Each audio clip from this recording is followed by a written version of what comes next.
인류는 항상 전쟁에서 이기기 위해 신무기들을 끊임없이 개발해왔어요. 기술은 계속 발전해왔고 무기도 마찬가지인데요. 무선 기술과 로봇공학은 현대 전쟁의 환경을 바꿀 수 있지만 쉬운 일은 아니죠. 그것을 완벽하게 이뤄낸다면 어느 누구도 무시할 수 없을 거예요. 오늘날 이러한 무기 전쟁 상황을 확인하고자 한다면 다음 6가지의 미래의 비밀 무기들을 함께 만나보시죠. 수중 기뢰는 해전에서 가장 위험한 요소 중 하나인데요. 이들은 해저에 있거나 모래 속에 파묻혀 있어요. 이들 중 하나에 부딪힌다면 박살나게 되겠죠. 이전에는 이 치명적인 기뢰를 제거하기 위해 다이버나 훈련된 돌고래들을 파견했는데요. 그러나 디지털 시대에 이르러 미 해군은 새로운 방식을 취했고 그것은 바로 마인 헌팅 로봇인데요. 이 기술은 흥미롭지만 기대만큼 빨리 개발되진 않았어요. 2019년 현재 해군은 11년이나 출시가 늦었어요. 하지만 중요한 테스트들과 함께 곧 운영에 들어갈 것으로 보이는데요. 그렇다면 마인 헌팅 로봇은 어떻게 작동할까요? 이는 소형 차량들로 이루어지며 스스로 기뢰를 무력화하고 안전거리에서 해군에 정보를 제공해줘요. 먼저 이 기뢰 대응 모듈은 무인 서비스 차량 USV를 기뢰지대에 파견해요. 텍스트론사는 이것을 미국의 연안 전투함과 함께 사용하도록 설계했는데요. USV에는 AN/AQS-20이라는 기뢰 탐색 소나가 장착되었어요. 이는 견인 라인에서 USV 뒤로 끌려가다가 더 깊이 파고들어 물속에서 위협을 스캔하죠. 선원들은 항상 상황에 대해 주시하고 있고요. 기뢰가 사진 증거로 확인되면 최종 폭파 단계가 시작되는데요. 시가처럼 생긴 바라쿠다 드론이 배치되어 죽음의 포탄을 발사해요. 기뢰 대응 모듈은 한 번에 여러 개의 기뢰를 무력화하도록 설계되었으므로 그 효과는 상당하다고 할 수 있죠. 물론 제대로 작동해야겠지만요. 무엇보다도 해군이 훨씬 안전해질 거예요. 전쟁에선 지뢰를 제거하는 것 이외에도 사용하는 것도 중요한데요. 여기서 스마트 지뢰를 빼놓을 수 없죠. 일반적으로 지뢰와 같은 장치는 적의 속도를 늦추기 위해 많은 수로 배치되는데요. 지뢰는 또한 적들이 지뢰밭을 피하도록 하여 특정 방향으로 유도하는 역할을 하기도 해요. 현재 미 육군이 제작 중인 스마트 지뢰는 이 게임에서 획기적인 발전으로 여겨지는데요. 베트남 전쟁 이래 사용된 클레이모어와 같은 원격 제어 지뢰는 효과적이지만 모든 지뢰를 추적하긴 어렵죠. 설치자와 지속적으로 통신을 유지하는 능력을 가진 지뢰라면 큰 도움이 될 뿐더러 민간 사상자를 방지할 수 있는데요. 사실 전쟁이 끝나더라도 보통 지뢰들은 그곳에 남아서 의도치 않은 사람들을 다치게 하는 경우가 종종 생기죠. 이는 항상 논란의 대상이었어요. 오타와 조약은 1999년 발효되었고 지뢰의 광범위한 사용을 막기 위한 목적이었는데요. 미국은 조약에 가입하지 않았지만 소군탄이나 산포탄의 규모를 줄였어요. 이들이 스마트 지뢰를 개발해낸다면 스스로 생각하는 독립적인 폭발 장치를 갖게 될 텐데요.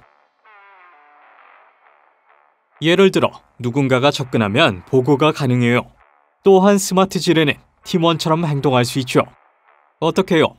전투 지역을 감시하고 접근하는 차량 등에 보고할 수 있어요. 단점이 있나요? 물론 있죠. 다른 모바일 장치들처럼 해킹당하거나 기지와의 통신이 차단될 수가 있죠. 하지만 어쨌든 이 21세기의 지뢰는 더욱 안전한 지뢰가 되긴 할 거예요. 적어도 이전보다는요. 우리는 일반적으로 무기 산업에 있어서 미국이나 러시아를 양강으로 보지만 물론 다크호스들도 존재하죠. 폴란드군은 시대를 앞선 구축 전차를 만들어내고자 하며 이는 탱크 킬러라고 불리기도 하는데요. 아직은 컨셉 아트 단계지만 주변국을 긴장시키고 있어요. 폴란드는 현재 나토와 협력하고 있으며 이웃 러시아와 우호적이지 않는데요. 이것이 출시된다면 러시아 탱크들에게 큰 타격을 줄 수 있죠. 그들이 밀고 들어온다면요. 구축 전차란 무엇을 의미할까요? 그것은 속도와 강력한 화력을 겸비했는데요. 이 새로운 종류의 탱크 킬러는 폴란드 측 PZG와 유럽의 MBDA 간의 공동 프로젝트예요. 약 7마일, 즉 12km의 사거리를 가지며 목표물이 보이지 않아도 타격이 가능해요. 어떻게요? 이는 전차에 장착된 브림스톤 대전차 미사일 덕분이며 컨셉상 수치는 12에서 24에 달한다고 하네요. 이 미사일은 치명적일 뿐더러 레이저 유도탄인데요. 즉, 대상을 식별하고 추적하기 전에 발사가 가능하다는 거죠. 구축 전차 한 대가 한 전차대대를 몇 조각으로 찢어버릴 수 있다고 해요. 다른 주목할 만한 특징은 냉전 시대의 BMP-1셋이며 그 당시 폴란드는 바르샤바 조약에 서명했었죠. 또한 리모트 터렛에는 미국산 59경 중기관총이 장착되었어요. 탱크 킬러는 새로운 아이디어는 아닌데요. 미국은 냉전 시대에 사용했지만 이후 이에 의존하지 않았죠. 미래의 이 폴란드의 무기를 상대하려면 다른 군대들은 분발해서 동급의 강력한 무기를 내놔야 할 것으로 보여요. 우주는 인간 전쟁의 최종 무대로 여겨지며 각국은 우주 무기에 대한 아이디어를 진지하게 생각해야 해요. 위성은 잠재적으로 가치 있는 타겟이며 정보의 화수분이라고 할 수 있죠.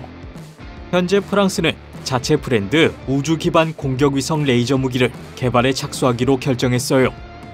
작년에 그들과 러시아 사이에 긴장이 있었는데 이는 러시아의 루치 위성이 프랑스 이탈리아 위성에 너무 근접한 것이었죠.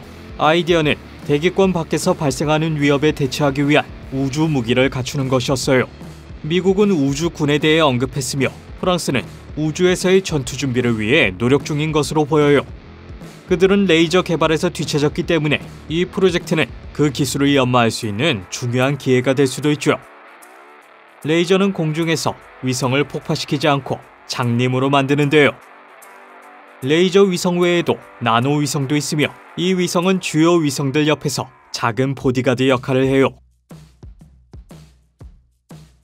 이전에는 무해했던 위성을 무기화함으로써 파리는 진정으로 스타워즈 시대에 돌입했죠.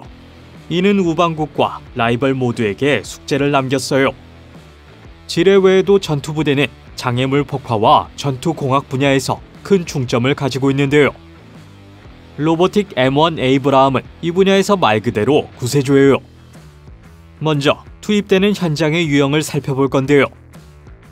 우선 장애물 폭파와 전투공학은 무엇일까요? 장애물은 지뢰, 장벽, 도랑의 형태를 취하며 더 세부적으로 보면 철조망과 같은 사례도 있겠죠. 일반적으로 대기동성 전략이라고도 해요. 용감한 전투 공병들을 투입해서 장애물을 제거해야만 진행이 가능한데요. 아시다시피 매우 위험한 일이에요.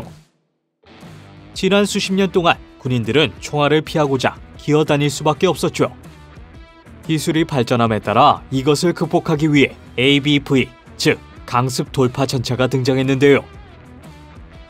이는 올인원 장애 제거 시스템으로 M1 에이브람스 탱크를 개조해서 M1150 ABV를 만들었죠. 모든 전선을 절단하고 지뢰를 쓸어낼 수 있어요. ABV 개발의 다음 단계에 대한 테스트가 워싱턴에서 진행되었는데요. 이는 로봇 복합 돌파 개념, 줄여서 RCPC예요. 이는 이전의 모든 작업들을 무인 상태로 수행하여 작전을 훨씬 안전하게 해줘요. 이는 합동 전투 능력 평가 JWA로 알려진 육군과 해병대 간의 협력의 일환으로 예상치 못한 방식으로 이 분야에 파장을 일으켰어요. 로봇과 같은 미래 기술을 이용한 이 작업은 상당한 전자기 간섭을 발생시키는데요. 결과적으로 특정 연대의 차고문들이 스스로 움직이죠. 야키마에서의 액션 때문에요. 방금 저희는 우주 기반 무기로 위성을 언급했었지만 특별히 위협적으로 보이진 않았어요. 만약 더 인상적인 우주 무기를 찾고 계신다면 여기 미국에 입자광선만한 게 없죠. 이 아이디어는 1980년대의 스타워즈 프로그램으로 거슬러 올라가며 기술의 진보로 펜타곤이 속도를 낼 수 있게 되었죠. 그래서 그게 뭐죠? 우선 이것은 대형 레이저포가 아니에요. 입자광선은 레이저와 달라요. 어떻게요? 레이저는 전기를 사용하여 목표물의 표면에 극심한 열을 발생시키는 원리인데요. 입자광선은 강력한 가속기를 사용하여 많은 중성자를 생성하는 방식이에요. 그런 다음 빔으로 집중하여 빛의 속도에 가깝게 발사하는 거죠. 최신 입자 광선은 저궤도로 621마일 1000km이며 탄도미사일과 같은 미사일을 상대가 발사하자마자 제거하도록 설계되었어요. 입자광선은 또한 적의 무기 내부로 침투해서 내부에서부터 파괴하는데요. 따라서 레이저빔처럼 반사 표면을 사용하여 막을 수 없어요. 물론 지구 대기권 밖에서 이 강력한 무기를 작동하려면 많은 동력이 필요하며 충분히 실용 가능한 배치가 필요하죠. 이는 개발자들에게 핵심 숙제이며 향후 몇 년 안에 문제를 해결 가능할 것으로 기대돼요. 이 주제는 평화와는 거리가 있지만 강력하고 독창적인 무기들에 대한 아이디어를 엿볼 수 있죠. 그것이 작은 규모든 큰 규모든 이런 무기들의 개발을 지켜보는 것은 흥미로운 일이에요. 물론 걱정도 되지만요. 영상이 마음에 드셨다면 구독과 알림 버튼을 켜주세요. 새 영상이 올라오면 바로 아실 수 있어요. 시청해주셔서 감사하고 다음에 또 만나요.